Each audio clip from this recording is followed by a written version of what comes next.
O programa a seguir tem classificação indicativa livre.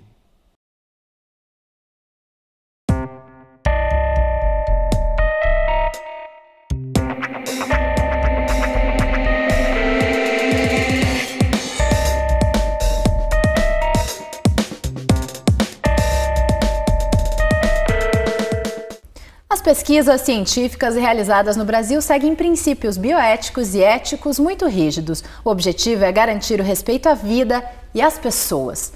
A UFPR-TV exibe uma série de programas especiais para debater a ética na ciência. Hoje vamos falar sobre atendimento a pessoas da religião Testemunhas de Jeová. O nosso convidado é o Jorge Time, professor do Departamento de Cirurgia Vascular da UFPR e advogado da área do direito médico. Professor, o que são os Testemunhas de Jeová? Que religião é essa? É uma das 6.000 religiões que existem no mundo. É uma religião cristã que em 1872, por uma releitura bíblica, tem alguns princípios que nos interferem na área da saúde, sendo mais conhecido deles o fato de não poder fazer transfusão de sangue, baseado no princípio que sangue é vida e a única pessoa que pode nos dar vida ou nos tirar vida é Deus. Professor, o senhor é dessa religião? Não, não sou, Aline. Eu não professo nenhuma religião. Fui criado em 3 religiões distintas por questões de miscigenação familiar. Eu tenho uma formação cristã romana, cristã ortodoxa e muçulmano sunita. Mas atualmente eu me declaro ateu. Professor, de que maneira que essa crença dos Testemunhas de Jeová chega até os profissionais da área médica? As pacientes Testemunhas de Jeová são pacientes como outros quaisquer. Então eles chegam em situações eletivas e situações de urgência e em algumas situações, como qualquer outro paciente, pode haver a indicação de transfusão de sangue ou derivados no seu tratamento. E nesta situação é que o médico tem que tomar todos os cuidados para poder saber como atuar neste grupo específico. Não é um grupo grande, eles representam atualmente ao redor de 0,1, 0,12% da população mundial. São aproximadamente 130 mil pessoas no Paraná. E para você ter uma ideia, de 1991 a 2015, aproximadamente 6.000 testemunhas de Jeová foram submetidos a cirurgias no estado do Paraná. Esses dados são interessantes porque, devido à dificuldade do relacionamento, a igreja tem uma associação que funcionaria mais ou menos, né, comparando com a religião católica, como se fosse a Cúria Metropolitana, que é a Associação de Vigília Torre Bíblica, que é quem divulga a religião e quem cuida dos problemas da religião. Esta associação tem um departamento chamado COLI, que é um órgão de relacionamento entre a igreja e os médicos. Ela faz divulgação aos médicos de técnicas de trabalho para não se usar a transfusão de sangue, e ela faz a ligação no momento agudo em que o médico precisa de que alguém intermedie o relacionamento médico-paciente-família em questões de transfusão de sangue. Como que o médico deve agir? O que se espera dele num caso como esse, um paciente que precisa de uma transfusão de sangue e a família não quer permitir? Ele deve agir de acordo com o Código de Ética Médica, que diz que é vedado ao médico não ter consentimento do paciente ou seu representante legal, exceto em risco iminente de morte. Então, se o paciente não tem risco iminente de morte, a vontade do paciente deve ser respeitada. Nós não vamos discutir a situação daquele paciente que foi atropelado na canaleta do ônibus expresso, chegou chocado com hemorragia aguda no pronto-socorro, inconsciente, esse paciente vai ser tratado e se precisar de sangue vai ser posto sangue. Agora, a hora que ele acordar na UTI e disser assim, eu não quero sangue, cabe ao médico respeitá-lo. Tá?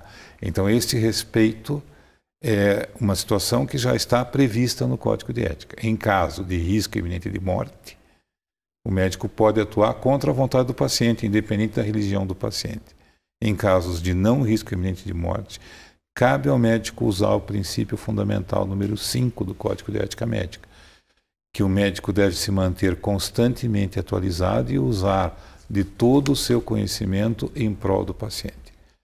Agora, o que acontece no caso de uma família que não quer permitir um procedimento como esse? Como que o profissional deve agir? A primeira situação é assim, a família só vai tomar posição se for menor de idade ou se estiver inconsciente. Tá? Se o paciente estiver consciente e puder ele decidir, a decisão é dele, não é da família. Tá? Essa é a primeira situação. A segunda situação é na questão de criança. Na questão de criança, se os dois pais forem testemunhas de Jeová, eles têm o pátrio poder, então eles decidem. Eventualmente, se um for testemunha de Jeová e o outro não, essa é uma questão que vai passar pela vara da infância e juventude, vai passar pela justiça, a autorização ou não. Raros casos existe a retirada do poder familiar para que, por meio da vara da infância e juventude, da promotoria de defesa da criança e do adolescente, mas isso o último conhecimento que eu tenho, faz mais de 12 anos que aconteceu isto, porque a partir da Constituição de 88, todas as religiões têm que ser respeitadas no Brasil, por mais que pareça para a nossa religião princípios estranhos. Então todas as religiões têm que ser respeitadas, e com isto, mais o desenvolvimento da medicina, cada vez menos é necessário a transfusão de sangue. Tá? Nós temos recursos terapêuticos para cirurgias eletivas, aonde nós elevamos a concentração de hemácias no sangue, porque isso nos permite perder mais hemácias na cirurgia, por meio medicamentoso. Nós temos sistemas que reinfundem sem depósito, porque a reinfusão sem depósito é aceita pela maioria dos testemunhos de Jeová, ou seja, é a questão da circulação extracorpórea em cirurgia cardíaca, é a questão do paciente que tem sangramento em cavidade, que você aspira esse sangue, peneira e devolve imediatamente, eles só não aceitam que seja armazenado o sangue, porque a partir do armazenamento, isto deixa de ser do próprio organismo, e a hora que é reinfundido, passa a ser considerado vida, e vida só quem dá é Deus. Agora, essas técnicas foram desenvolvidas por conta dessas limitações dos testemunhas de Jeová, ou não são técnicas que são desenvolvidas para atender a todos os pacientes com melhor qualidade? São técnicas que foram desenvolvidas para atender todos os pacientes com melhor qualidade. Então, a questão de você aumentar a quantidade de hemácias com o uso de hemopoetina, ela começou a ser usada para pacientes renais crônicos, que têm uma anemia crônica, por falta de produção de hemácias. Então, essa é uma técnica que passou a ser usada para isto. As técnicas de aspiração, chamado cell saver, foi usado na guerra porque você não tem sangue. Então, se você conseguir aspirar, filtrar e devolver para o paciente, você está no bom caminho. E a partir dos anos 70, com o advento da AIDS, se procura e se desenvolve substitutos do sangue.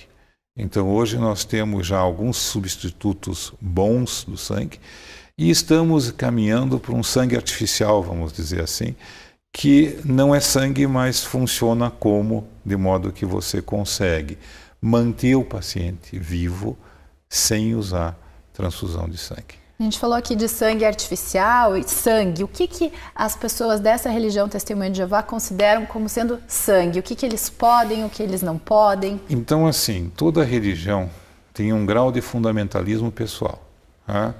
Então, se você pega uma religião, tem coisas que todo mundo aceita e tem coisas que alguns aceitam, outros não, que são, vamos dizer assim, negociadas dentro da filosofia e da teologia. Um testemunho de Jeová do mais alto grau de fundamentalismo não aceita nenhum tipo de derivado de sangue. Já alguns testemunhos de Jeová aceitam alguns derivados porque eles já não se caracterizam como sangue. Por exemplo, um crio precipitado, um concentrado de plaquetas, ele já nem tem cor de sangue. E o exemplo que é usado é o exemplo da bandeira nacional. Se você põe uma bandeira nacional no chão e pisa em cima, é uma ofensa à pátria.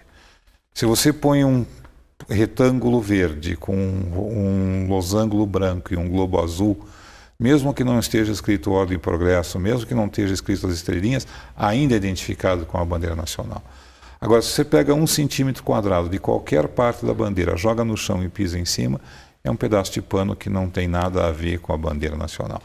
E isto é uma situação que vai de cada fiel. A grande maioria aceita derivados que já não se identificam como sangue.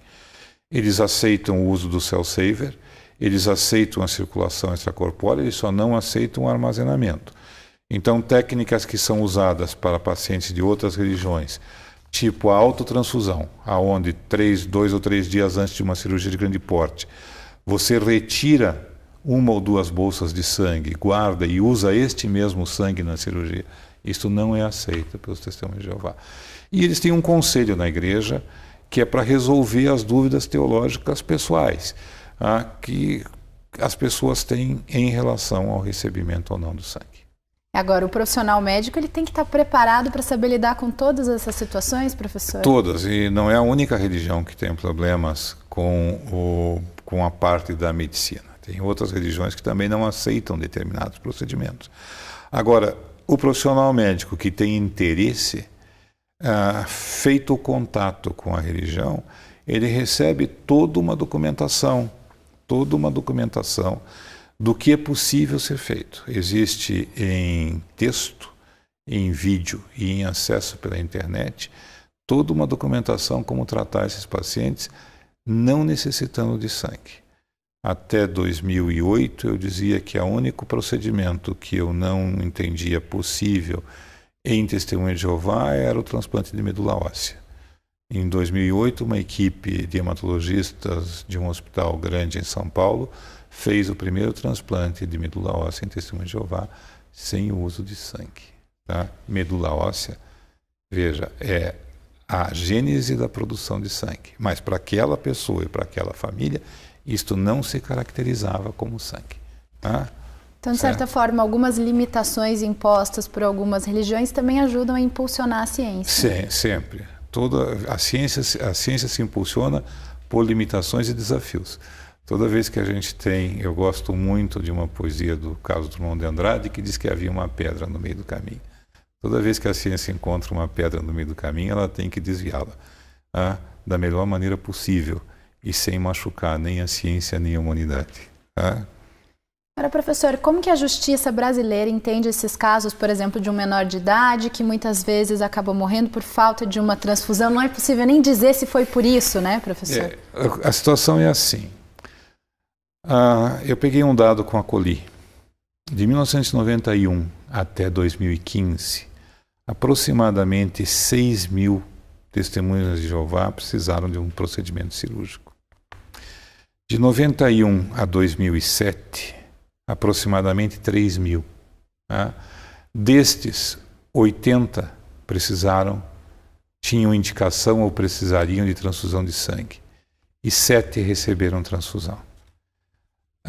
De 2007 para cá, nós tivemos mais 3.000, dos quais 17 precisariam de transfusão de sangue. E só 4 fizeram a transfusão. Então, por que disso? Por causa do melhor entendimento médico e da melhoria de técnicas. Eu faço uma especialidade, que é a cirurgia vascular, que mudou radicalmente neste milênio. Nós saímos das cirurgias abertas para as cirurgias minimamente invasivas. Eu trato Testemunhas de Jeová desde 1985. Antes de 85, a troca de um aneurisma de aorta consumia ao redor de 1.300, 1.400 ml de sangue. De 85 a 2000, eu passei a usar ao redor de 250 a 300 ml de sangue por cirurgia, e de 2000 para cá a gente raramente usa porque a técnica mínima invasiva não precisa. Então isto faz com que a gente consiga tratar melhor o Testemunho de Jeová. É uma religião como outra qualquer, tem pecado e perdão. Das 6.000 religiões do mundo, eu acho que o único elo comum é pecado e perdão. Se você chegar para o teu médico e disser, eu quero, não interessa se a família entende ou não, mas você se tornou um pecador e você pode ser perdoado. Agora, se você é reincidente no pecado, tem mais 5.999 religiões que permitem sangue. Então, é uma questão de escolha filosófica e teológica da pessoa. Tá? Obrigada, professor, pela entrevista. Tá. Muito obrigada. De nada. No site que aparece na tela, você encontra mais informações sobre bioética e ética em pesquisas científicas. Até a próxima. Tchau!